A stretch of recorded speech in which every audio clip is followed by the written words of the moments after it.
Muy bien, efectivamente, queridos amigos, hemos invitado para conversar con el congresista don Pedro Espadaro, miembro de Fuerza Popular, sobre un proyecto que él tiene, y obviamente conversaremos sobre otros temas también, pero sobre un proyecto que él tiene de ampliar la línea 4 del sistema eléctrico de transporte masivo Lima-Callao, que podría extenderse y a beneficiar a pobladores de la población de Márquez, de Oquendo, en Callao, Ventanilla.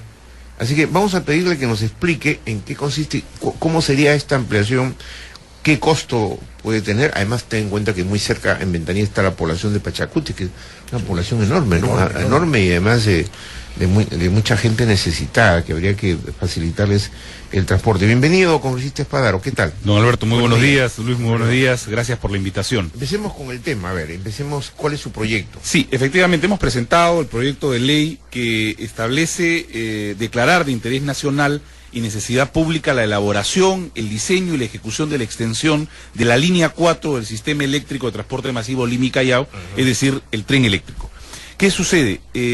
Mediante decreto supremo del año 86 se crea todas las rutas del tren eléctrico para las zonas de alta densidad poblacional y periféricas, para dotarlas de una infraestructura de transporte masivo. Cuando nosotros hemos visto las rutas en donde van a circular el tren eléctrico, y aquí hemos traído el plano de la futura red, todas empiezan y culminan en zonas de alta densidad poblacional. Pero la línea 4, que hoy se está ejecutando, la línea 2, con un ramal hacia el aeropuerto, ese ramal pertenece a la línea 4, culmina en el óvalo 200 millas. En el óvalo 200 millas perteneciente al Callao, pero sin embargo que no hay una, una densidad poblacional cercana a ese lugar, a ese sector. Lo que estamos nosotros solicitando es que a 15 kilómetros de ese punto se encuentra el distrito de Ventanilla. O sea, la ampliación sería 15 kilómetros. 15 kilómetros. Y además, don Alberto, beneficiar a los pobladores de Oquendo, que están en el trayecto, a los ciudadanos que van al terminal pesquero, por ejemplo, que son bastantes, y además a la zona de Márquez. Además del distrito de Ventanilla, del nuevo distrito de Mi Perú, como usted bien ha dicho, Ventanilla también tiene a la zona de Pachacute, la Panamericana Norte, pero hay un dato adicional. Ninguna de estas líneas de metro culminan en el distrito de Puente Piedra.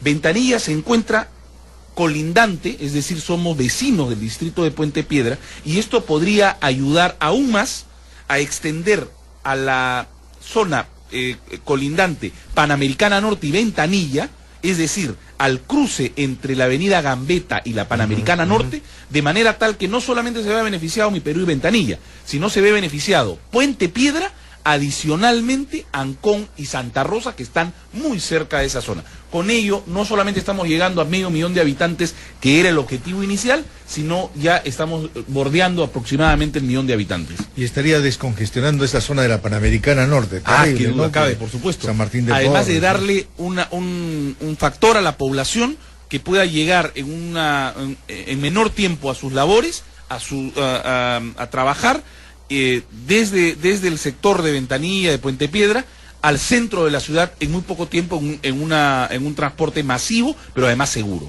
y moderno, por supuesto, ¿no? Ahora bien, según los cálculos que usted ha realizado, ¿cuál sería la población beneficiada? Y hablemos un poco también de los costos y la factibilidad del proyecto, ¿no? Sí, claro que sí. Bueno, en el tema de los costos, lógicamente, va a arrojar eso en la elaboración, en el diseño, en el estudio, en realidad, que es para eso estamos autorizando al Ministerio de Transportes a realizar los estudios de la viabilidad de este diseño. Ahora, sería superficial, ¿no? Sería superficial, efectivamente. No estamos pidiendo que sea subterráneo, que sea aéreo. Es más, la avenida Gambetta, que ya está siendo entregada al gobierno regional, que ya ha sido ejecutada por un tercero, está facultada, está diseñada para llevar en el medio de esta vía un tren para la población. Entonces sería extraordinario que el gobierno central pueda dar la autorización para la ejecución de esta obra, de manera tal que ya con una avenida como la avenida Gambetta o la carretera Gambetta ya construida, moderna, pueda tener este tren hacia el distrito de Ventanilla y beneficiar en una primera etapa, como bien refiero, a 500.000 de habitantes. Ahora, que están ubicados... La obra de la línea 4, según la información que tenemos acá, tiene un costo de $5.000 millones aproximadamente, ¿no? O sea, estos 15, ¿cuánto incrementarían este presupuesto de la línea 4? A ver, en primer lugar, habría que hacer los estudios, reitero, no estamos Pero más haciendo... o menos calcule usted cuánto significa por kilómetro. Bueno, es que habría que ver porque, claro, si hablamos de la línea 4 subterránea y vale 5.000 millones... El subterráneo cuesta un montón. Así es, entonces, y estamos hablando ahora de una línea superficial, ¿no es cierto?, que pueda inmediatamente llegar al distrito 15 kilómetros. No sabemos cuánto es lo que está costando por kilómetro. Pero ustedes le están pidiendo a Transporte de Comunicaciones que de una vez haga el estudio. Claro, que lo que estamos... El estudio de viabilidad, la posibilidad de hacerlo. ¿no Así es, declarando de interés nacional, de necesidad pública y además que se autoriza. Y bueno, está claro que es necesidad pública porque la población es más de 500.000 o 1 millón. Así es, pero además un dato adicional, cualquier inversionista de capital privado va a tener inmediatamente un caudal de capital de 500.000 de habitantes simplemente como para decir, oiga, yo sí quiero invertir. Claro, porque además hay un público cautivo. Hay un público cautivo. Claro. Y además, como reitero, mire, todas las líneas inician en un sector en donde tiene una densidad poblacional importante. La línea 4 es la única que, si bien es cierto, empieza en Ate, que tiene un caudal importante, culmina en 200 millas, que no tiene alrededor un caudal importante y más bien tiene empresas, que por supuesto bienvenido, pero necesitamos que efectivamente pueda llegar hacia el sector de Ventanilla. Que desde Ate hasta Ventanilla. ¿Cuántos kilómetros hay? Aproximadamente 50 y tantos kilómetros. Sí. Más 15, digamos. Más 15 kilómetros estaríamos hablando. Mire, aquí hemos hecho una pequeña ampliación dentro de este plano, que sería, no sería la más grande, pero sería una de las más importantes, unir dos conos de la ciudad. El cono este con Ate Vitarte y por supuesto el cono norte de Lima y del Callao, que sería Ventanilla, ¿no? Claro, que además está bastante marginal esa zona, ¿no? Así es, y bueno, la zona de Pachacute es una zona que necesita bastante apoyo. Y para eso ¿no? ha sido creado el tren eléctrico, para justamente atender la necesidad de esta población. Mire usted, todas, bueno, qué duda cabe, la primera línea nace en Villa El Salvador y culmina en San Juan del Lurigancho, ambas con una densidad poblacional, y etcétera, unas en Surco y otras también en Caraballo, y hemos obviado, o este plan ha obviado, a Puente Piedra, que quedaría aislado de un transporte masivo y que podría ser incluido en este proyecto. Claro, pero posteriormente de repente podría ser incluido también, porque por supuesto no hay mucha distancia, ¿no? En sí de... Ya le digo, separan 15 kilómetros de Ventanilla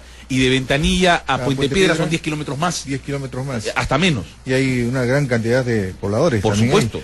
Y ya digo, todos con problemas de transporte. Así, y ya digo, la población de Ancón y Santa Rosa, que no es, pero que está creciendo, que digamos no es mucho en este momento, proyectado a unos años, también se puede ver beneficiado porque está muy cerca. Entonces, lo que queremos es darle el apoyo a la población a través de este proyecto de ley, que esperamos que el gobierno pueda inmediatamente ejecutar los estudios para ampliar, no a hoy, no mañana, pero sí en unos 4 o 5 años, ya tener el tren eléctrico en este sector de la capital. Hay que proyectarse de todos modos, sí, por para supuesto. el futuro, no sé. Ahora, congresista Espadaro, no solo hemos invitado para hablar del transporte masivo, no, también para hablar un poco de política. Usted sabe que Radio Nacional y TV Perú tenemos un marco bien definido, somos del Estado. Sin embargo, acá se ejerce un pluralismo absoluto, acá no hay control de nada. Así es, no, yo le puedo yo garantizar, como que yo vengo del sector privado, acá no, yo no soy funcionario público, sino yo he sido convocado desde hace 3 años para hacer una radio plural. Y quería preguntarle, en primer lugar, sobre el tema de la necesaria reforma política. Es un tema que está en agenda. Yo conversé aquí, le entrevistamos, ¿no?, a la presidenta del Congreso, hemos entrevistado a varios líderes políticos, del PPC, a Raúl Castro, hemos conversado con casi todos coinciden en la urgencia de ir a una reforma política lo antes posible, antes inclusive, si se puede, antes del 2016, para evitarnos estos problemas que tenemos. Más allá de lo que vamos a conversar seguramente más adelante, ¿qué impulso se puede dar a esta reforma desde la oposición que ustedes lideran? A ver, Creo que no se trata de oposición o de oficialismo. Creo que todos debemos coincidir en que el país debe tener una reforma. Necesaria así es, correcto, que, muy bien. debemos tener una reforma política integral, pero no con parchecitos. Por ejemplo, yo, en forma personal, no de mi bancada, estaba en desacuerdo del proyecto de ley de la no reelección de alcaldes, por ejemplo. Porque no creo que prohibiéndole a un alcalde exitoso reelegirse, vamos a inmediatamente a culminar con el tema de la corrupción. Aquel delincuente, aquel pillo, perdóneme, aquel pillo que entra al Estado a robar, ¿va a robar en 10 años o va a robar en 4 años? Entonces ahí no se acaba el tema de la corrupción. Porque el gobierno local, y a esto a diferencia de los gobiernos regionales, está mucho más cerca de la población. La población siente además que su primera autoridad, que es el alcalde, le soluciona sus problemas diarios, sus problemas de la limpieza pública, del parques y jardines, digamos, de la seguridad pequeña, del serenazgo, y no podemos dejar de lado que al alcalde se le tenga que cortar los periodos, a un alcalde exitoso, por ejemplo, y no ser pasible de que la población pueda aplaudir esa gestión con una reelección.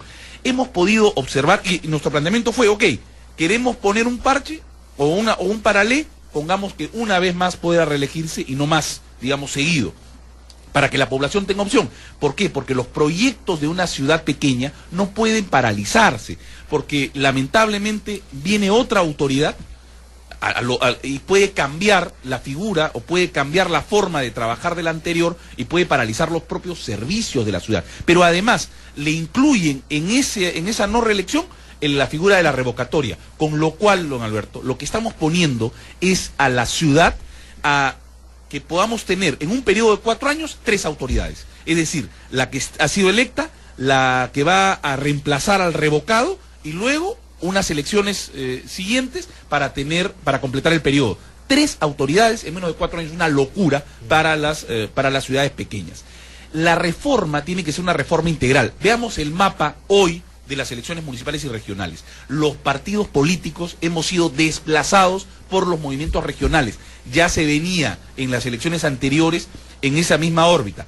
Pero, ¿qué sucede con los movimientos regionales? Si bien es cierto, no desaparecen hoy porque han pasado la valla del 5%, no rinden cuenta a nadie. No rinden cuenta a la OMPE, por ejemplo, de los aportes y además de los gastos de campaña. Por ahí podemos comenzar también, que los movimientos regionales tengan la misma tónica de... las mismas exigencias, digamos. Las mismas exigencias que un partido político, ¿no es cierto? Pero ¿no estaría usted entonces en contra, o por lo menos lo que se nos dijo Lourdes Flores Nano lo ha expresado Andrés Flores Arauz y varios dirigentes que hemos entrevistado, de que solo deben participar los partidos políticos nacionales? Mire, sería un absurdo. Sería, por supuesto, además antidemocrático, digamos. Primero antidemocrático, pero segundo un despropósito, porque la población que hoy vemos, y eso está el mapa electoral, confía en sus movimientos regionales, pues. Lamentablemente hay un descrédito de los partidos políticos. Ahora, es un trabajo, por supuesto, de los dirigentes, un trabajo de los líderes políticos, hacer que pueda la población creer en los partidos políticos. Pero tenemos movimientos regionales y no lo podemos desconocer. Hay movimientos regionales exitosos y esos movimientos regionales sí tienen que pasar por el mismo filtro, sí tienen que ser auditados pues por la OMPE, tienen que tener las mismas responsabilidades que tiene un partido político de no declarar oportunamente a la OMPE. Primero, para comenzar. Segundo, que, por ejemplo, se le pueda aumentar, porque recordemos, al partido político se le exige pasar una valla a nivel nacional, pero estamos hablando de una circunscripción territorial cualquiera, X que sea, que es una región, y el 5% pues podría pasarse rápidamente. Creemos que podría, por ejemplo, aumentarse ahí la valla. Es decir, unas ciertas exigencias de manera tal que todos podamos competir en el mismo nivel, ¿no? Ahora bien, por el otro lado, ¿qué hacer? ¿Cuál es la medicina para que nuevamente tengamos los partidos políticos de hace algunas décadas consolidados, con fuerza, con iniciativas, con un trabajo más programado? Bueno, primero, hacer vida partidaria. Hay muchos partidos, lamentablemente, que han perdido el objetivo de, por ejemplo, tener un local abierto en la capital de la provincia, por ejemplo, el reunirse con sus militantes, el convocar a nuevos militantes, el hacer una renovación de cuadros. Yo saludo, por ejemplo, a Fuerza Popular, nuestra lideresa Keiko Fujimori está viajando por todo el país, no solamente renovando los comités, sino que además haciendo la apertura de convocar a jóvenes, por ejemplo, que integren y que les interese la política, porque la política no es solamente para los que tenemos de 30 para arriba. Hay que convocar nuevos cuadros. Hay que convocar también a los jóvenes que están en las universidades, tienen que tener un papel preponderante en la sociedad, ¿no? Como tenemos pocos minutos, yo quiero hacerle varias preguntas, pero con respuestas muy cortitas. Alguien ha propuesto en las últimas horas, bueno, no alguien, varios dirigentes que hemos entrevistado, que esta crisis institucional es producto de la Constitución del 93 y que se piensa que tal vez sea urgente revisar la del 93. ¿Esto está de acuerdo? Obviamente que la del 93 fue hecha pues durante el régimen de Alberto Fujimori, pero digamos, le pregunto. Bueno, gracias a la Constitución hoy día tenemos un desarrollo económico importante. Ahora, se puede mantener el régimen económico. Sí, claro. Pero habrían que variar. Nosotros nunca nos hemos negado, y eso es ahora la prueba, que hemos apoyado la bancada mayoritariamente en la no reelección de autoridades regionales y locales, ¿no es cierto? Entonces, sí se puede, por supuesto, revisar, pero no creo que el descrédito de los partidos políticos tenga que ver con la Constitución de ninguna manera. La bicameralidad, ustedes también son de solo mantenerse en una cámara. Lo que pasa es que, a ver, estando dentro del Congreso, uno puede apreciar que si, por ejemplo, los proyectos de ley demoran de 2, 3 o hasta 4 años para que puedan subir al Pleno y puedan ser discutidos, imagínense usted cuánto va a demandar que tengamos 2 cámaras con una burocracia adicional, con más personal y, por supuesto, con mayor presupuesto. Pero para ser reflexiva, tal vez la Cámara no sea más ágil, por ser reflexiva, porque de repente ustedes un poco contagiados en la lucha política. Tenemos el artículo del reglamento para ser reflexivos una semana y no se aplica. Se exonera de la votación, se exonera de la reflexión, inmediatamente se nos pone a segunda votación, y es por eso que siempre votamos en rojo cuando es la segunda votación, porque nosotros sí creemos que hay que tener una reflexión, pero creo que de una manera más ágil, más rápida, y además no ayudaría de ninguna manera el Senado o tener 2 cámaras para el descrédito que lamentablemente hoy tiene el Congreso de la República, ¿no? Ahora, yo quiero a un tema del día a día, el de la seguridad que tanto preocupa. Hay un planteamiento muy interesante que acaba de formular el presidente del Poder Judicial, el doctor Enrique Mendoza, en el sentido de reducir a 16 años la responsabilidad penal para menores. ¿Cuál es su opinión al respecto y si esto ya debía ser tomado hace tiempo por el Congreso? Yo soy miembro titular de la Comisión de Justicia, ya lo estamos discutiendo en la Comisión de Justicia y en el nuevo Código Penal que estamos inmediatamente discutiendo, pero hay un tema que nosotros hemos planteado. Menores de 16 años o en adelante puedan ser pasibles inmediatamente de una sanción penal, pero ¿a dónde van a ir? ¿A un doctorado en las cárceles del Perú? ¿A un doctorado para que ya no sean solamente sicarios juveniles, sino ya salgan prontuariados delincuentes? O sea, hay que tener mucho cuidado. Tenemos que tener, en todo caso, lugares especiales para que vayan justamente estos jóvenes, que paguen sus culpas, pero que por favor, o sea, salgan ya con un cambio, y no que salgan con un máster o con un doctorado en delincuencia, que eso es lo que no queremos. Lamentablemente hoy nuestras cárceles no están preparadas para recibir más presos y menos para recibir a jóvenes que, claro, han ido por el lado malo, han cometido un error, pero que lamentablemente saliendo de ahí pueden cometer no uno, sino varios errores adicionales, ¿no? Ahora, ¿en qué estado está este proyecto? Está dentro del paquete de reforma del Código Penal. Yo espero, como lo ha señalado el congresista presidente de la comisión, estamos evaluándolo y espero que en las próximas semanas pueda ya culminarse el debate y discusión del Código Penal y pueda ser aprobado, ¿no? Otra pregunta del día, como dice el dicho, del día. El fiscal de la Nación ha dicho a su personal: no reciban ninguna comunicación del Congreso, no le pongan cargo, ayer se ha conocido, no va a ir a la convocatoria del Congreso. El fiscal está por encima del Congreso. No, de ninguna manera. Es un primer poder del Estado, ¿cómo es eso? El fiscal ni ninguna autoridad está por encima de ningún poder del Estado, de nada. O sea, a ver, primero hay que respetarnos entre las autoridades, y en segundo lugar, oiga, cualquier institución pública está obligada a recibir documentación, a recibir citaciones, a recibir Pero cualquier usted se ha tipo de enterado que ha documento. dicho que no reciben los cargos. Yo ¿no? la Que no verdad tienen cargos. nos habíamos enterado que el fiscal había dicho que va a ir el día lunes al Congreso. Pero ayer sería surgió la sería versión un nefasto precedente que el fiscal de la Nación se niegue a acudir a una comisión investigadora, y yo creo que la comisión investigadora estaría facultada en todo caso a solicitar el grado de fuerza para la presencia del fiscal. ¿En este caso se puede aplicar a ese apremio? ¿Y por qué no? No tiene corona, el señor no tiene... Oye, el fiscal de la Nación llevándolo de grado de fuerza. Don Alberto, el fiscal de la Nación, salvo el presidente de la República, no tiene ningún tipo de inmunidad. Ya, correcto. ¿No es cierto? Entonces tiene que acudir a las citaciones del Congreso, y más aún de una comisión investigadora que se lo está exigiendo. Perfecto, como dijiste, Espadaro. Yo le agradezco mucho su presencia y lo vamos a invitar para otro programa para hacer mucho más encendida la entrevista. Con todo gusto, ya porque Alberto. hemos tratado un poco el asunto, ¿no? Sí, pero muchísimas más gracias. al tema Muy político y interesante. para ver si en plataforma, tanto televisión como radio, para ya Con compartirlo. todo gusto. Muchísimas gracias. Ya, que le vaya Muy bien. amable y saludos. Queridos a todos. amigos, vamos a una